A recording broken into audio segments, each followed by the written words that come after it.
पाकिस्तान के अंदर gold price पर तोला की प्रेडिक्शन क्या है और आईएमएफ एग्रीमेंट के बाद सोना मजीद कितना सस्ता होगा या कितना सस्ता होने जा रहा है। करीबन पिछले 2 दिनों से सोने की कीमतों में मसलसल कमी हो रही है, लेकिन वो ज़्यादा कमी नहीं है, कोई बड़ी कमी नहीं है। वो सिर्फ 500-1000 रुपये सस्ती हो रही है। पाकिस्तान में अगर आप देखें तो सोने की फ़ी तोला कीमत में मसलसल दूसरे रोज़ कमी रिकॉर्ड हुई है। और अगर Pakistan James and jewellers association के मुताबिक अब अगर आप देखें तो 500 रुपये कमी के बाद फ़ी तोला सोने का जो रेट है वो 2,17,500 रुपये है।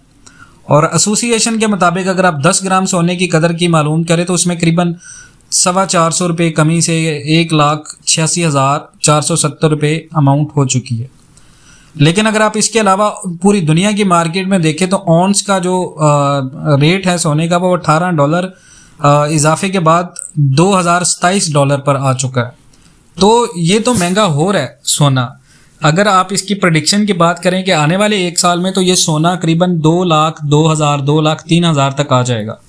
उसकी वजह यह है कि पाकिस्तान का आईएमएफ के साथ मुआहदा होने जा रहा है। इससे टेम्परेरी रिलीफ मिल जाएगा। माफियाज पूरी दुनिया में बैठे हैं और पूरी दुनिया में डिमांड और सप्लाई का चक्कर है। तो पाकिस्तान के अंदर सोना मज़ीद सस्ता नहीं होगा। ये करीबन 2 लाख 2,000 तक ट्रेड होगा। अब जितने लोग आज परचेज कर रहे हैं 2,17,000 में, जो अभी इन्वेस्टमेंट कर रहे हैं उन लोगों को फ़ायदा नहीं है। ये लॉन्ग टर्म इन्वेस्टमेंट है। जैसे कि अगर आप अंदाज़ा करें कि आज पाकिस्तान आईएमएफ से कर्ज लेता है तो कर्ज लेने के बाद पाकिस्तान को अपनी तमाम तर जितनी भी किस्तों की अदायगी है वो आने वाले वक्तों में करनी है। और पाकिस्तान के एक्सपोर्ट्स इतनी ज़्यादा नहीं है, हम इतनी ज़्यादा चीज़ें बनाने में अच्छे नहीं हैं कि हम पूरी दुनिया को अपने ब्रांड लॉन्च करके दें। ना हमारे पास इतनी टेक्नोलॉजी है, ना इतने ज़्यादा रिसोर्सेज हैं। तो पाकिस्तान का होगा ये कि आने वाले वक्तों में जो बंदा आज खरीद कर रख लेगा लॉन्ग टर्म के लिए कि मैं इसको 1 साल के बाद बेचूंगा, मैं 2 साल के बाद बेचूंगा, तो वो बंदे को फ़ायदा होगा। अगर जो बंदा आज 2,17,000 रुपये में ख़रीद कर ये कहे कि मैं तकरीबन 2 दिन के बाद मुनाफा ले लूँगा, तो ऐसा नहीं है। आईएमएफ एग्रीमेंट के बाद डॉलर और जो सोना है वो सस्ता हो जाएगा। करीबन डॉलर जो है वो 260 से 270 तक ट्रेड होगा और सोना जो है वो पाकिस्तान में करीबन आ जाएगा 2,02,000 में या 1,95,000 रुपये में। ये रेंज की अमाउंट में सोना पाकिस्तान में होगा।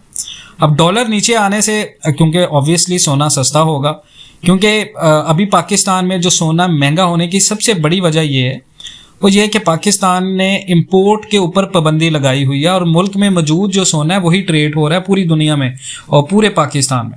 पाकिस्तान के जितने भी बड़े बड़े ज्वेलर्स हैं, पाकिस्तान के जितने बड़े सराफा मार्केट हैं सोने की, वहाँ पर यह है कि इंपोर्ट बंद है। हुकूमत ने इंपोर्ट के ऊपर बिल्कुल पाबंदी लगाई हुई है क्योंकि इसकी पेमेंट जो है वो पाकिस्तानी हुकूमत डॉलर में करती है, तो डॉलर के ज़रिए इसको मंगवाया जाता है। तो डॉलर की किल्लत थी पाकिस्तान में, इन्फ्लेशन 37 तक पहुँच चुका था।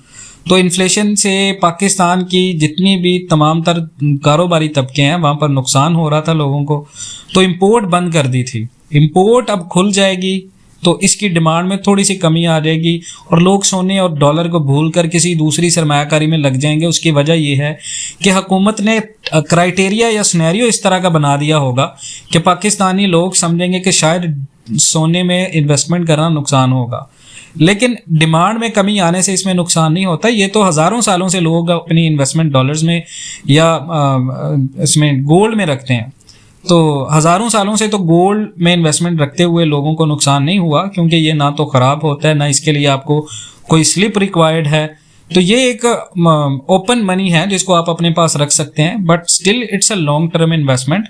आने वाले वक्तों में ये लॉन्ग टर्म इन्वेस्टमेंट होगी, लेकिन अब लोग इन्वेस्टमेंट नहीं करेंगे। उसकी वजह यह है कि सोना जो है वो थोड़ा सा नीचे गिर जाएगा। फ़ायदा उसी को हुआ जिसने 2021 में लॉन्ग टर्म इन्वेस्टमेंट की, आज 2023 में उसको मुनाफा मिल गया।